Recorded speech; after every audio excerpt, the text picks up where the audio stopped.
안녕하세요. 밤라디오 민준에 오신 것을 환영합니다. 오늘도 와주셔서 감사드립니다. 바로 사연을 읽어보겠습니다. 안녕하세요. 저는 30대 후반의 여성으로 요즘 부동산에서 열심히 일을 배우며 생활하고 있습니다. 전공과는 무관하게 좋은 인연 덕분에 부동산 일을 시작했는데 이 일을 하면서 사람들이 집을 마련하는 것이 평생 꿈이라는 것을 알게 되었습니다. 그런 사람들을 돕기 위해 열심히 일하고 있어요. 그리고 저를 통해 좋은 집을 얻으시는 분들을 볼 때마다 너무 뿌듯합니다. 솔직히 여기 사연을 보낼 정도라면 제가 평범하다고 할 수는 없을 것 같아요. 많은 나이는 아니지만 경험은 꽤 있다고 말할 수 있습니다. 저는 신혼집도 하루아침에 잃어버려 보고 사람도 잃어본 경험이 있습니다. 이 정도면 다른 분들처럼 저도 사연을 보낼 자격이 되겠죠. 사실 저는 집에 대해서 큰 욕심이 없었어요. 요즘 현실적으로 나이 들고 힘이 빠질 때쯤 겨우 제 집 하나 얻을 수 있을까 말까 하는 시대잖아요. 그래서 집을 목표로 사는 것보다는 다른 것을 목표로 잡고 살자고 생각했었는데 이번에 겪은 일 때문에 무조건 내 집은 있어야겠다고 결심하게 되었습니다. 이런 생각을 하게 된 이유는 제 결혼 생활 때문이었는데요. 제 결혼 생활은 결혼 초반부터 순탄치 않았어요. 사실 저희 집안이 별로였는데 시댁은 이 부분에 대해 대놓고 못마땅해 했습니다. 밥맛이 좋으신가 봐. 우리 며느님 아주 잘도 먹네. 어머니가 해주신 거니까요. 맛있게 먹어야죠. 너는 좋겠다. 그렇게 밥맛이 좋아서 난 너만 보면 아주 밥맛이 뚝뚝 떨어지는데 속도 없이 참 잘 먹어. 이렇게 면전에서 이런 말을 하는데 너무 아무렇지도 않게 툭툭 내뱉었습니다. 이럴 때마다 남편은 집에 돌아오는 길에 절 달래며 제 편을 들어주곤 했어요. 자기야 미안해. 우리 엄마가 말을 좀 함부로 하지. 엄마 말투가 원래 저러는데 그게 잘 안 고쳐지나 봐. 자식들한테도 저렇게 말을 툭툭 잘 내뱉어. 자기한테만 그러는 거 아니니까 너무 마음에 담지 마. 그럼 당신은 왜 어머니 앞에서는 아무 말도 안 해? 맨날 뒤에서만 나한테 미안하다고 하지 말고 어머니 앞에서도 그러지 마세요. 얘기 좀 해봐. 나도 사람인지라 그런 말 들을 때마다 진짜 스트레스 받고 화나. 나도 아는데 우리 엄마 못 이겨서 그래. 괜히 옆에서 자기 편들다가 엄마 화만 돋우는 걸까봐. 그럼 나는 혼자 피 흘리고 있으면 돼? 어떻게 매번 그런 상황에서 안 들리는 척 밥만 먹냐고. 묵묵하게 시어머니 앞에서만 밥만 밀어놓는 남편을 보면서 제 편이 아무도 없다는 생각이 들었죠. 그리고 저만 보면 밥맛이 떨어진다는 시어머니에게 다시 밥맛이 돌아올 이유가 생기면서 저는 더 힘들어졌어요. 바로 동서가 저희 집에 들어오면서부터였는데 동서는 아주 엘리트의 직업마저 빵빵한 의사였고 집안도 저희 집안과는 달리 어느 정도 부유층에 속한 집안이었습니다. 시동생은 저희 남편과 달리 폼생폼사 기질이 있어서 남자는 직업보다 돈이 많아야 한다고 하더군요. 실제로 사업을 시작하면서 돈을 벌기 시작했고 돈이 생기니 결혼정보업체를 통해 의사인 동서를 만났어요. 동서도 시동생과 같은 생각이었어요. 꼭 좋은 학벌이나 좋은 직업이 아니어도 돈만 많이 벌면 된다고 했죠. 자신의 학벌과 직업은 좋으니 남편 될 사람은 돈만 많이 벌면 된다고요. 그래서 시어머니는 이런 둘째 아들과 둘째 며느리의 기세에 눌려 저를 더 못 믿었게 보셨어요. 특히 동서는 결혼하자마자 서열 정리에 아주 빠르게 적응하며 시어머니의 눈치를 보며 저를 무시하기 시작했어요. 그리고 점점 심해졌죠. 형님, 이따 저녁에 어머니 댁으로 오세요. 어머니 댁에 갑자기 왜 가야 하죠? 무슨 일 있어요? 제가 하나하나 다 설명해 드려야 하나요? 어머니가 전화하기 싫다고 해서 제가 대신한 거예요. 이제 됐나요? 형님이 매번 이렇게 토를 다시니까 어머니도 형님과 통화하는 걸 피하시잖아요. 저는 어머니가 오라고 하면 군말 없이 네 하고 가는데 형님은 왜 그러세요? 동서, 사람이 궁금하면 물어볼 수도 있는 거잖아. 내가 형님이랍시고 뭐 하려는 건 아닌데 동서가 충분히 좋은 말로 설명해 줄 수 있는 일이잖아. 근데 매번 동서는 이런 식이더라. 이 부분에 대해선 좀 조심해줬으면 좋겠어. 동서, 환자들한테도 이렇게 대하진 않을 거 아니야? 환자들이 동서한테 뭐 궁금해하면 궁금해하지 말라고 해? 거기서 제 직업 얘기가 왜 나와요? 제 직업이랑 형님한테 대하는 거랑 무슨 관련이 있다고요? 말이 그렇다는 거지. 가족이라고 해도 예의는 좀 지켜줬으면 좋겠어. 어떻게 보면 아주 기본적인 거잖아. 전화를 끊고 나서도 저는 동서에게 뭐라고 한 게 영 찝찝해서 시댁에 가서 동서를 만나면 얼굴 보고 대화로 풀어볼까 했어요. 그런데 이미 제가 시댁에 갔을 땐 동서는 눈물 콧물로 난리가 났고 저는 죽일 년이 되어 있었어요. 너 잘 왔다. 빨리 사과해라. 아니 동서한테 대체 뭐라고 했길래 우리 집에 오자마자 이렇게 울고 있냐고? 어머니, 저는 사람으로서 충분히 할 수 있는 말을 했다고 생각해요. 어머니도 그동안 동서가 저한테 했던 말을 들어보시면 제 입장을 이해하실 거예요. 저도 울고 싶어요. 그러자 시어머니가 저를 한참 뚫어지게 보더니 안 되겠다는 식으로 동서 손을 끌고 와 순식간에 제 얼굴을 내리쳤어요. 생각지도 못한 상황에 저도 너무나 얼떨결했고 막상 드라마에서나 볼 법한 일을 당하니 황당하기 그지없었어요. 시어머니는 마치 억울한 일을 당한 동서 대신 제게 벌을 주는 것처럼 동서 손을 잡고 제 얼굴을 내리치니 동서 복수까지 해주는 참 친절한 사람이더군요. 저는 빨개진 뺨을 부여잡고 아무 말도 못한 채 시댁을 나왔습니다. 왜 아무것도 안 하고 그냥 나왔냐고 할 수도 있겠지만 막상 그 상황이 되니 그렇게 되더군요. 남편은 그때 시댁에 오지 않았고 주위엔 더 제 편이 없었어요. 혼자 난리를 친다고 한들 더 안 좋은 꼴만 볼 것 같았죠. 그래도 그 일이 있고 나니 한 가지 좋은 점은 시댁에서 더는 절 찾지 않았다는 거였어요.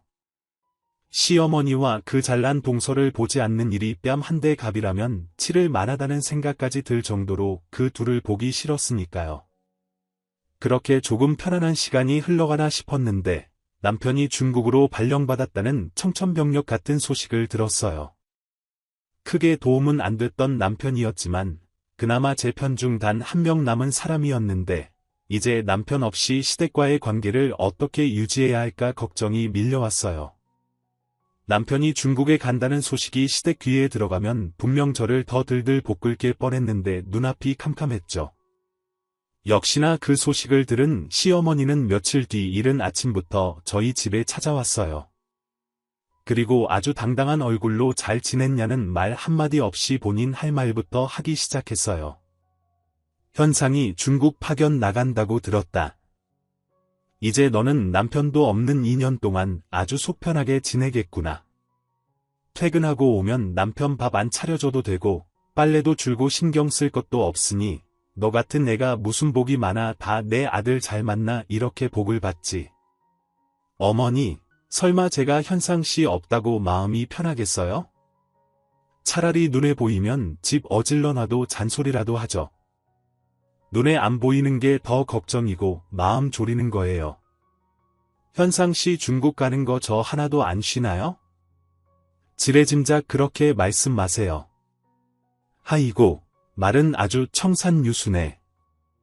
그건 그렇고 이제 너 혼자 이 집에서 살면 이 집이 너무 클 거 아니야. 그렇다고 뭐 직장이 좋아서 집이랑 가까운 것도 아니고. 현상이 2년 동안 중국 가 있는 동안 이 집에서 나가라. 네? 어머니 무슨 말도 안 되는 얘기를 하세요. 집을 나가라니요. 그럼 저는요? 저는 어디 가서 살려고요. 너 혼자 사는데 어디서든 아무 데서나 살면 되지. 어머니, 갑자기 이러시는 경우가 어디 있어요? 전 못 나가요. 절대 못 나가요. 이거 현상 씨도 알고 있어요. 이 집은 엄연히 현상 씨와 어머님이 반반명이에요. 현상 씨가 안 된다고 하면 저도 못 나가는 거라고요. 내가 좋게 말할 때 듣는 게 좋을 텐데, 2년 동안 너 혼자 이 넓은 집 쓰는 게 제정신이냐? 너 같은 건 반지하가 어울리는 애야.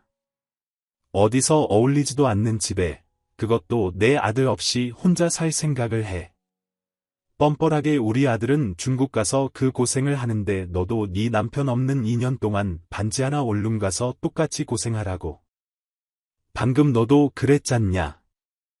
네 남편 중국 가서 고생하는 게 마음 졸린다고. 그럼 너도 똑같이 해야 되지 않겠냐? 어머니, 그래도 이렇게 막무가내로 내쫓는 건 아니죠. 이게 갑질이지 뭐가 갑질이겠어요? 현상 씨랑 상의해 보고요. 상의는 무슨 상해? 내가 다 생각이 있어서 이러는 건데. 이 집 2년 동안 딴 사람한테 전세나 월세 주면 아니, 내 재산 증식하는데 도움되니까 하는 소리야. 내가 다 성경지명이 있어서 그러는데 시애미가 하라면 좀 내하고 해라. 그러니까 내가 우리하고 못 섞이는 거야. 물 위에 뜬 기름처럼. 암튼 난 분명히 말했다. 엄연히 이 집 대출금 갚는 거 저도 같이 갚고 있어요. 그러니 제 몫도 있는 거잖아요. 제 의견도 따라주셔야죠. 됐어. 필요 없어. 내 지분이 절반이야. 어디서 몇 푼 보태는 거 가지고 큰 소리야. 오늘 내가 너한테 온 건 부탁하려고 온 게 아니라 명령하려고 온 거니까. 그리 알아. 막무가내로 짐을 빼라고 하는 시어머니에게 저는 절대로 짐을 못 뺀다고 몇 번이나 얘기를 했지만 세기의 경일기였고 퇴근해서 돌아온 남편에게 바로 이 이야기를 꺼내자 순간 남편 얼굴도 싹 굳더군요. 남편, 당신 엄마가 이렇게 말했어. 당신도 처음 듣는 소리야? 엄마가 그렇게 말한 건 처음 들어. 자기가 그렇게 자기 식대로 한다고 말한 것 같아. 당신도 이건 아니라고 생각하지? 그러니까 어머니한테 절대 안 된다고 잘라서 말해. 이번엔 진짜 당신이 나서야 돼. 근데, 여보, 사실은 며칠 전에 엄마가 나한테 큰일 났다고 연락이 왔었어. 아버지랑 현우가 투자한 주식이 바닥을 훑쳤다고 잠깐만 도와달라고 해서. 그래서 뭐? 그래서 뭐? 당신 돈 빌려줬어. 아니, 명의를. 집 명의를 잠깐 이전해달라고. 우리 신혼집 담보로 돈 좀 빌린다고 했어. 딱 3달이면 된다고 했어. 3달만 쓰면 명의도 100% 내 명의로 해준다고 했어. 그럼 이 집 지금 온전히 어머니 명의인 거야? 당신 진짜 미쳤어? 그 말을 믿어? 그리고 어떻게 나한테 단 한마디 상의도 없이 덜컥 명의 이전을 해? 당신한테 나는 뭐야? 나는 뭐 당신 수발 들어주는 신현이? 이러니 어머니가 그렇게 당당하게 와서 나한테 집 나가라고 그딴 소리를 하는 거지. 미안해. 정말 미안해. 여보, 3개월만 융통하고 나면 집 내 명의로 해준다고 하길래 그랬어. 그리고 당신한테 얘기하면 당신이 당연히 하지 말자고 할까봐. 근데 엄마가 이렇게 나가라고 할 줄은 정말 몰랐어. 이런 일까지는 생각 못했다고. 내가 진짜 등신짓 했어. 어떻게든 해결하고 중국 갈게. 당신은 절대 이 집에서 못 나가게 할게. 퍽이나 그렇게 하겠다. 끝까지 당신은 그 집안 아들인데. 미안해. 미안해, 여보. 내가 해결하고 올게. 내가 전부 다시 돌려놓을게. 나도 엄마한테 속은 거라고. 그리고 남편은 가만히 있지 않겠다며 부랴부랴 시어머니를 찾아갔고 단판을 짓고 오겠다더니 있는 대로 술에 취해 돌아왔어요. 그리곤 절 붙들고 미안하다는 소리만 하며 울기만 하는데 그 모습이 너무 미웠어요. 곧 40이 다 되어가는 사람이 아직도 자기 엄마에게 휘둘려 사는 꼴이 딱하면서도 한심하게 보였죠. 이런 남자인 줄 모르고 결혼한 저도 한심했고 이런 상황에 처한 것도 너무 화가 났어요. 계속 이 사람을 믿고 살아야 하는지도 불안했고 눈앞이 캄캄했어요. 남편은 중국으로 떠나기 전에 어떻게든 해결하겠다며 매일같이 시댁으로 출근했지만 그런 남편의 수고를 무시하고 짓밟듯 얼마 뒤 부동산에서 사람들이 집을 보러 왔어요. 안에 계시죠? 부동산에서 나왔습니다. 집을 왜 보러 와요? 지금 멀쩡히 사는 사람이 있잖아요. 아이 참, 여기 주인분이 집 내놓으셨어요. 들어가겠습니다. 그렇게 저와 남편은 가만히 숨만 쉬고 있다가 집을 잃어버리고 말았고 결국 모든 게 시어머니 뜻대로 순조롭게 되어갔죠.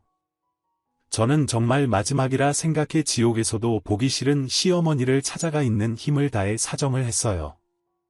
정말 다 내려놓고 마음으로 무릎까지 꿇은 상태였죠.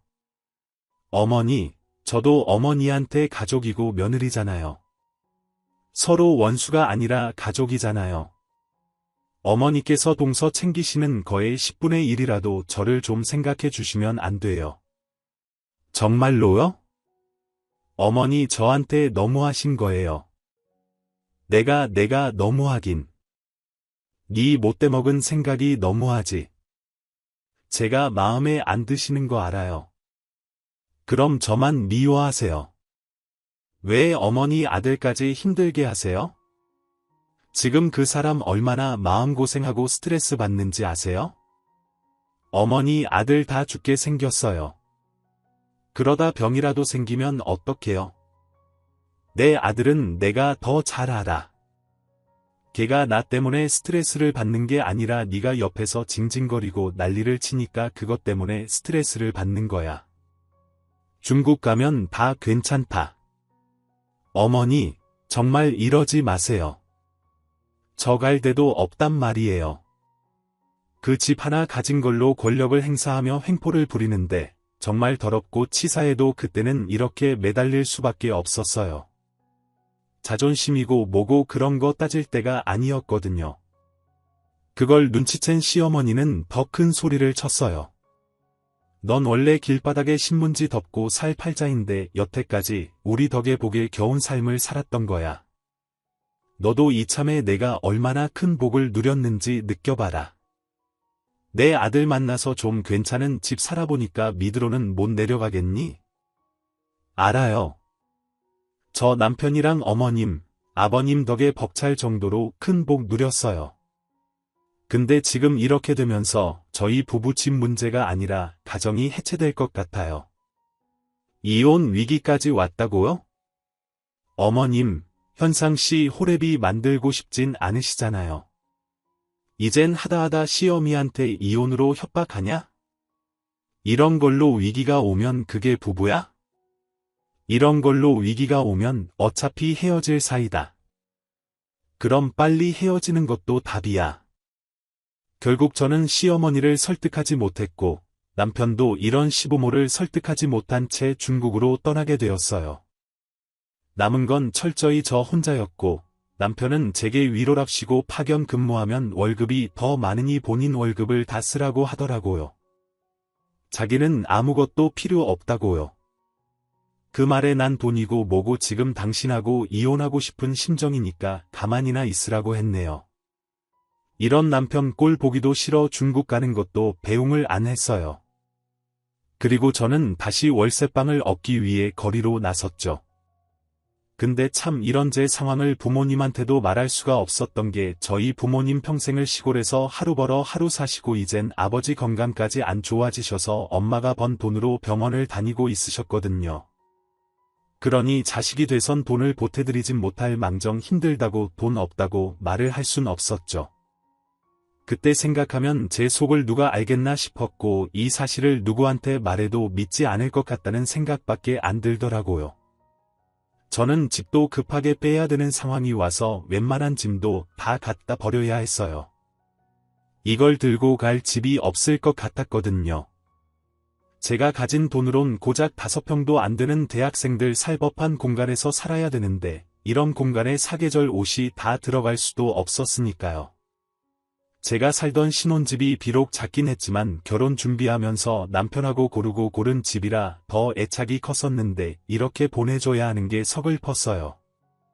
그리고 문득 이 집을 구할 때 옆에서 많은 도움을 주셨던 부동산 사장님 부부가 생각이 났고 이분들에게 저 혼자 살 만한 곳을 구해달라고 찾아갔어요. 안녕하세요. 저 기억하세요? 몇 년 전에 저희 신혼집 구해주셨는데 오동에 있는 땡땡 아파트요. 어머 그러면 알죠? 우리 같이 짜장면도 먹었잖아요.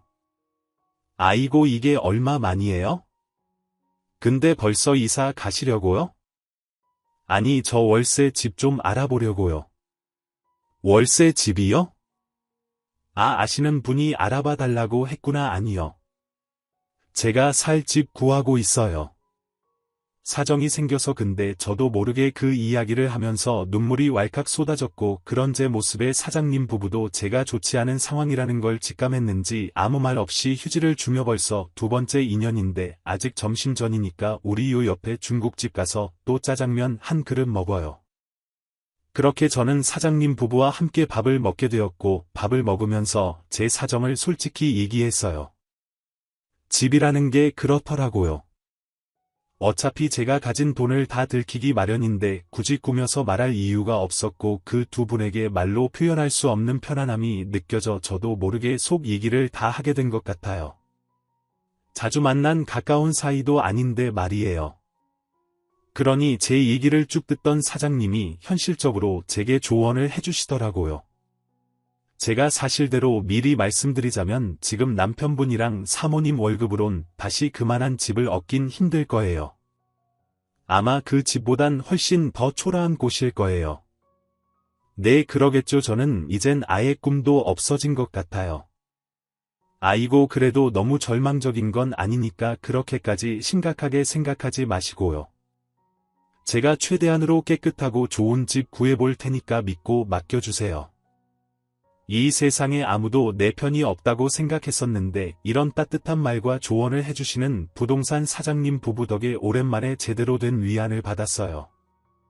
근데 또 한편으론 얼마나 위안받을 사람이 없었음 거의 초면이나 마찬가지인 이분들에게 위안을 받나 제 인생이 서글프기까지 하더라고요.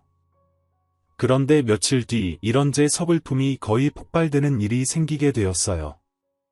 공휴일에 부동산 사장님이 연락이 왔는데 제가 살던 집 근처에 괜찮은 집이 나왔다며 같이 집을 보러 가자고 하였고 저는 약속 시간보다 조금 빨리 나와 전에 살던 집에 가서 혹시 우편함에 제 이름 앞으로 온 고지서나 우편물이 있는지 보러 갔어요.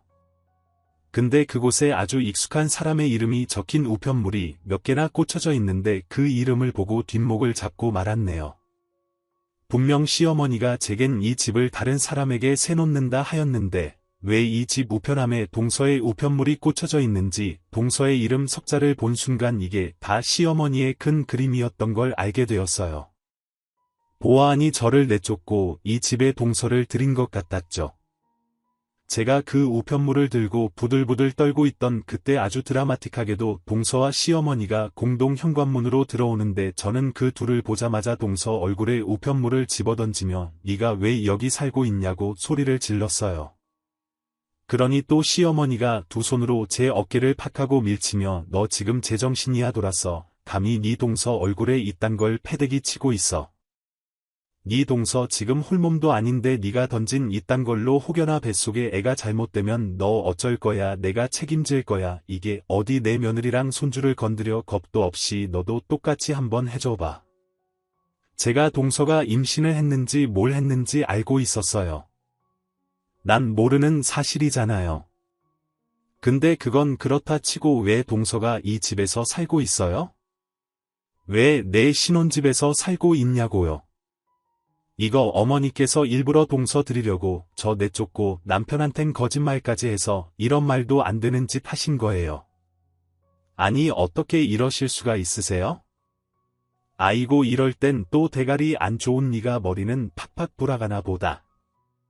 그래 우리 의사 며느리가 임신했다길래 내가 편하게 혼자 이 집에서 퇴교하면서 지내라고 선물로 줬다. 왜 아내 명의로 된 애지 내가 원하는 사람 살려고 하는데 네가 무슨 상관이야 그렇다고 네가 여태 임신을 했냐 아닌 의사길 아니야. 당연히 너보다 임신한 의사 며느리를 더 생각해야지. 우리 의사 며느님 뱃속에 장씨 가문의 아이가 있는데 허들도 안 볼 걸 넘보고 주제 파악도 못하고 있어. 아 형님 또 그 소리예요. 그놈의 집 얘기는 지겹지도 않냐고요. 이 집이 뭐라고 그렇게 목숨을 걸어요. 이 코딱지만한 집이 뭐 그렇게 대단하다고 누가 보면 몇십억짜리 펜트하우스인 줄 알겠어요. 제 입장에선 이건 집도 아니에요. 그냥 잠깐 쉬다 가는 곳이지 나 스트레스 받아서 혈압 오르기 전에 좀 사라져 주실래요? 그 말에 시어머니가 펄쩍펄쩍 뛰며 우리 며느리 스트레스 받으면 안 된다고 저를 질질 끌고 나가는데 한 번만 더 이 집 앞에서 얼씬했다간 가택 침입으로 신고를 한다는 말까지 하더라고요. 저도 그런 신물을 밀치며 내가 당신 같은 인간의 며느리라는 게 아주 역겹네요. 내 자신이 너무너무 치욕스러워요. 나 당신 아들이랑 이혼할 테니까 그렇게 알아요. 그리고 그 따위로 인간 말종처럼 살지 마요. 그러다 당신 진짜 벼락 맞아 천벌 받는다고 시어머니는 이런 제 말에 콧방귀도 안 끼며 들을 가치도 없다고 하였고 이런 저의 모습을 부동산 사장님 부부에게 보이고야 말았어요. 그날 제게 보여줄 집이 그 근처에 있는 집이라고 했으니 딱 마주친 거였죠. 이런 상황에서 집을 보기는커녕 더 이상 이 사장님 부부에게 집을 알아봐 달라고 할 수가 없겠더라고요. 이런 모습을 보인 게 너무나도 창피했고 얼굴을 들 수가 없었어요. 그런데 제 이런 걱정과는 달리 부동산 사모님께서 먼저 연락이 와선 제게 생각지도 못한 제안을 하나 하시더군요. 주호씨 저번에 주호씨 사정 얘기했을 때 회사도 곧 나와야 되는 상황이라고 했잖아요. 우리가 사람을 구하게 됐는데 같이 일 좀 해볼래요? 네 저는 아시다시피 그쪽 일은 전혀 모르는데요. 격리 일만 했지 부동산의 부자도 잘 몰라요. 사모님 우리가 아니깐 괜찮아요. 우리가 부탁한 일만 처리해주는 보조원이 필요해서 그래요. 내가 보니깐 주호씨 일도 야무지게 잘할 것 같고 격리 경력도 많던데 같이 일해봐요. 나는 우리 인연이 왠지 보통이 아니라는 생각이 들어서 그래 내가 주호씨 생각이 종종 났거든. 그렇게 저는 생각지도 못한 스카우트의 난생 처음으로 부동산 관련 일을 도우며 새로운 직업을 얻게 되었어요. 그러면서 제가 살 집까지 좋은 조건으로 계약도 하게 되었고요. 물론 집에 가면 절망적이었지만 그래도 잘릴 위기에 놓였던 제가 다시 제 힘으로 돈을 벌 수 있게 되어 일하는 하루하루가 너무 감사했어요. 이런 저를 보고 사장님 부부도 기특해하며 아낌없이 다 알려주시려고 했고요. 그리고 남편과의 이혼은 저도 돈을 좀 벌어놓고 힘이 생기면 그때 할 생각에 별다른 소리는 하지 않고 있었는데 하루는 남편이 먼저 이제 자기 인생엔 부모도 형제도 다 없다며 연 끊고 살 테니 저보고도 그렇게 생각하라며 혼자 방방 뛰더라고요. 그래서 저도 여태 그렇게 효자 노릇하더니 갑자기 왜 그러냐고 하니 시어머니가 동서 출산 선물이라고 저희 내쫓고 쓰라고 했던 그 집을 팔아 시동생 네 부부가 살 넓은 집을 투자용으로 사줬다며 이제 저희 신혼집은 영영 없어졌다고 했다는 겁니다. 남편은 이게 말이 되냐며 어떻게 부모라는 사람이 이럴 수 있냐고 똑같이 배 아파 낳은 자식인데 돈 없고 능력 없는 자식은 자식도 아닌 거냐며 울분을 토하더라고요. 근데 저는 솔직히 그 말을 듣고도 타격감이 1도 없었어요. 놀라지도 화가 나지도 않았던 게 걸레는 빨아도 걸레라는 속담처럼 원래 그런 못된 인간들이니 더 못된 짓을 했다고 나빠질 것도 없었죠. 그리고 어차피 그때 저도 이혼 생각을 하고 있던 때라 더 그런 마음이 들었나 봐요. 암튼 남편에게도 그걸 이제야 깨닫고 이제야 연을 끊는 거냐며 한심하다고 했네요. 근데 그 말을 들으니까 문득 우리 집을 팔아 샀다는 그 아파트가 궁금해졌죠. 저희 집을 빼서 명목상 투자용이라고 한 동서가 살 큰 집이 정말 많이 올랐을까 하는 생각이요. 그리고 마침 제가 부동산 일을 하면서 한 가지 신기하게 배웠던 게 있었는데 매물들을 볼 수 있는 프로그램이었어요. 그래서 평상시에도 자주 들여다보곤 했는데 시모가 샀다던 그 아파트도 열어봤죠. 그 아파트는 입주가 딱 2주 남아있는 시점이었는데 제가 그 아파트를 들여다보고 있으니 제 옆에 있던 사모님이 자기 그 아파트 관심 있어. 왜 갑자기 아는 지인이 여기로 이사 간다고 해서요. 어머 그래 근데 거기 좀 위험한데 잘 알아봤겠지? 네. 왜요? 거기 뭐 문제 있는 아파트예요? 아니 무슨 대만 사람인지 중국 사람인지 사놓고 거래는 딴 사람이 와서 하니까 아무래도 주인 명의가 다른 건 위험하지 사기당할 수도 있고 몇 번 그런 문제가 있어서 우리가 해결해준 적도 있거든. 혹시 동이랑 호수 몰라 그 이야기를 듣는데 좀 더 알아봐야겠다는 생각이 들더라고요. 그래도 그런 일이 누구나 쉽게 당하는 자기는 아니고 한두 푼도 아닌 집에 그럴 일이 있나 싶은 생각이 들어 혹시나 하는 마음에 동서가 하는 SNS를 보는데 역시나 동서는 집 공사까지 한다며 자랑을 여기저기 해놨더라고요. 그게 내 인생 뺏은 몫으로 누를 지든지 철없이 웃고 있는 동서 얼굴을 보니 부글부글 또 화가 났죠. 그런데 사진에 동호수가 찍혀 있더라고요. 그걸 보고 조회를 해봤더니 사장님과 사모님이 말한 딱 그 상태였어요. 외국 이름인데 정체불명의 주인이 집을 산 거였죠. 사장님 이것 좀 봐주실 수 있어요. 어디 보자 그때 말한 그 지인분이 샀다는 아파트. 네, 근데 사실 그렇게 친하지는 않아서요. 그래 이거여서 이른바 차이 뭐 어쩌고 중국인가 차이로 시작하는 이름이면 이건 아부동산하고 같이 짜고 칠 수 있는 위험이 있어 여기 슬쩍 전화 한번 걸어볼까? 주로 가짜면 아마 지금쯤 없어지거든. 그래도 신축이고 위치 좋아서 몇십억 하는 집을 쉽게 사기당하고 그럴 일이 있을까요? 아유 이 분야 모르면 당하기 얼마나 좋은데 눈뜨고 코 베어가 그래서 부동산 중개인도 잘 만나야 되는 거고 그렇게 제 부탁으로 사장님께서 전화를 걸어보셨는데 몇 초도 안 돼 사장님이 급히 손짓을 하며 주호씨 당장 말해줘. 그 지인한테. 네 아니 그럼 그분 사기당한 거예요 정말요? 봐 부동산 번호 없는 번호라고 연결도 안 돼. 그렇게 저는 2주 뒤에 시모와 동서의 운명을 미리 알게 된 셈이나 다름이 없었어요. 남 인생까지 가로챈 인간들이 끝내 이렇게 몰락하는구나. 인생에 정말 공짜가 없구나 싶었어요. 그리고 전 일부러 시어머니 집에 작은 화분 하나를 보냈고 제게 전화가 오기만을 기다렸습니다. 시어머닌 그걸 봤더니 바로 개거품을 물면서 전화를 했더라고요. 야, 너 이게 무슨 짓이야? 재수없게 축하드리려던 건데 왜요? 곧 입주하잖아요. 남이야 어떻게 살건 말건 신경 꺼 왜 신경을 꺼요?